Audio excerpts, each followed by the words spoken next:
Meklē influencerus, alga 3000 eiro mēnesī, jeb jaunākās korupcijas ziņas no Latvijas.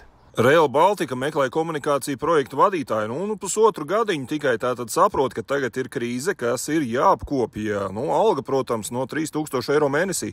Tātad tuvākajā laikā varam mēs gaidīt, kad dzirdēsim pilnus sociāltīklus ar to, cik ļoti mums ir vajadzīgs šis te melnais korupcijas caurums, lai gan patiesībā lietuvieši paši sen jau ir uzbūvējuši sliedes uz Poliju, un viņiem ir pilnīgi vienalga, kas notiek ar Rail Baltica, ko mums te stāsta, nezinu, kāds strateģiski svarīgais projekts. Bet, piesakaties, kam ir interesi tiktokeri. Liks jums stāstīt, cik fantastisks un vajadzīgs Latvijai ir šis te korupcijas piemineklis. Un, ja kādam tas likās daudz, neuztraucieties, valde saņem no 9 līdz 21 000 eiro mēnesī, joprojām viss kārtībā tur. Neskaitot to, ka man ir jauna frizūra, mani joprojām sauc Rudolfs Brēmanis, pievienojoties šim te profilam, kopīgiem spēkiem pamēģināsim apturēt Rail Baltica.